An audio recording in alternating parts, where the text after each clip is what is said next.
Welcome to This Explainer. Today, we're exploring something that often feels like pure magic, but is actually deeply rooted in human biology. We're going to look at the precise neurological reality behind human magnetism.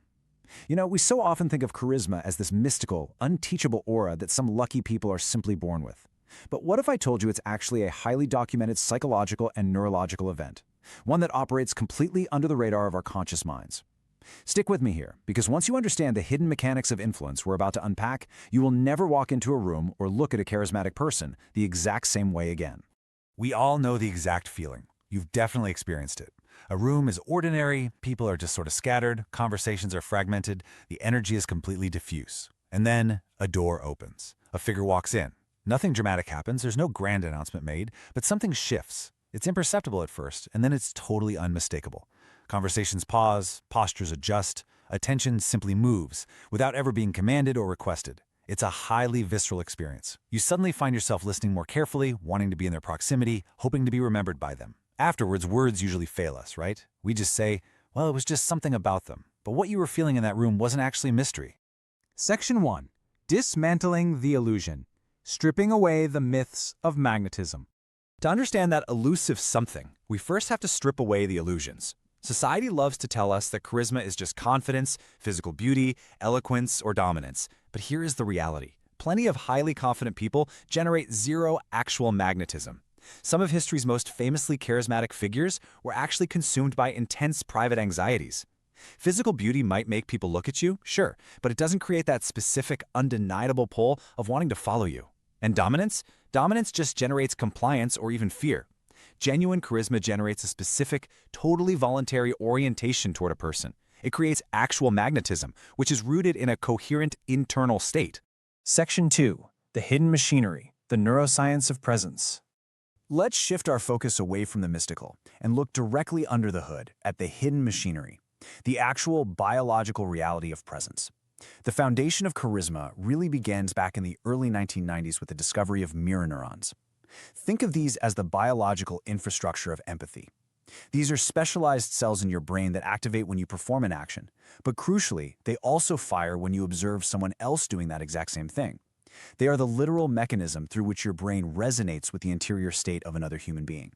So when you stand in front of someone whose internal state is completely coherent, meaning their thoughts, their emotions, and their physical presence are all aligned and saying the exact same thing, your mirror neuron system picks up on that signal. It begins to synchronize with it completely involuntarily, way before any conscious thought happens.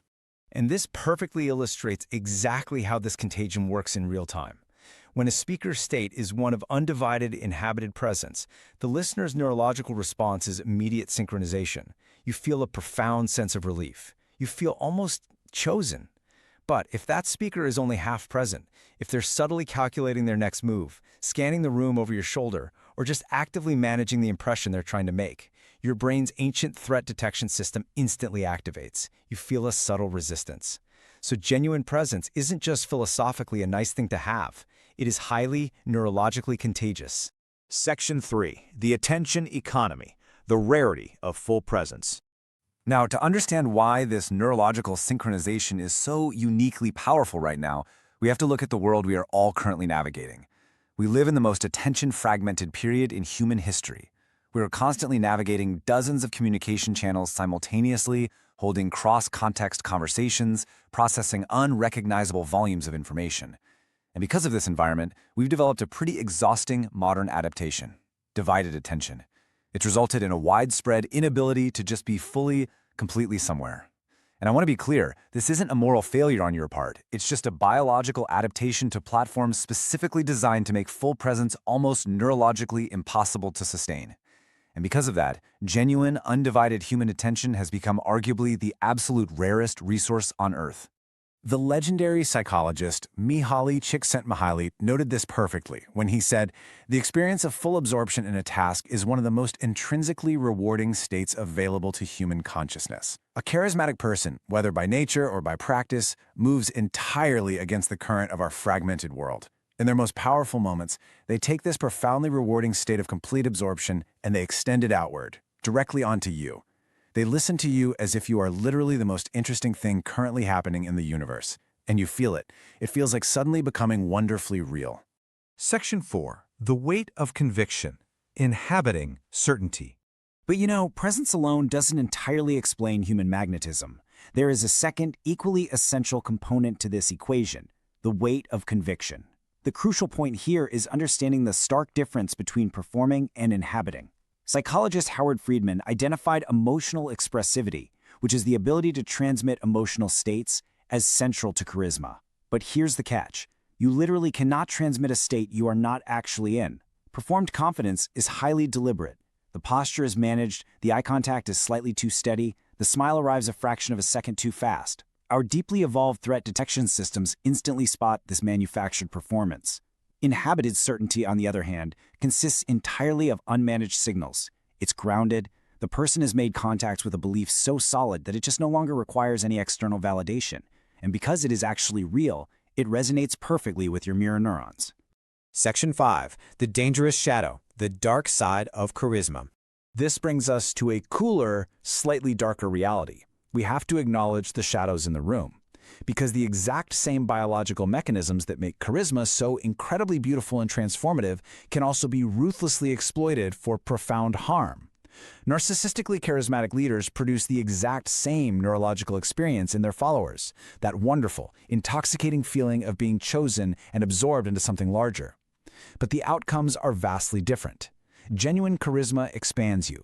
It makes you more capable, more independent, and directs you towards your own life's purpose. Exploitative charisma contracts you. It creates dependency. It actively uses that biological pull to harvest your trust and steadily replaces your own internal compass with the leader's demands. The human desire for certainty in a very uncertain world is so ancient that it can override almost everything else if a leader skillfully activates it. And that right there is exactly why understanding the mechanics of this explainer matters so deeply. This isn't just about trying to become more magnetic yourself. It is fundamentally about psychological self-defense.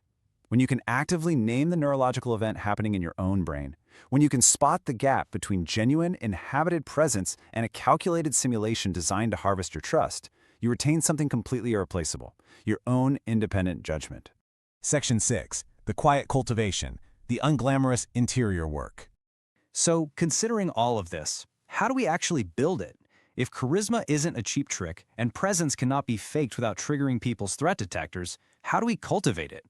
It requires entirely moving away from loud, superficial advice and leaning into highly intimate, quiet work. The entire industry of charisma training universally misses the point by focusing on what you should do with your hands or your voice. Actual cultivation requires completely unglamorous internal steps. Step 1. Fundamentally reduce anxious self-monitoring. Step 2. Stabilize your self-image through deep interior work so it doesn't need constant defending in social spaces. And step 3, treat the presence of other people as a genuine encounter rather than a performance review. You have to quiet the internal noise so that genuine curiosity about another human being actually becomes possible. Which leads us to this profound realization. Charisma, at its absolute most genuine, is not a strategy. It is simply what becomes visible when a person no longer needs to be anywhere other than exactly where they are. It is the beautiful, unavoidable byproduct of a fully settled mind.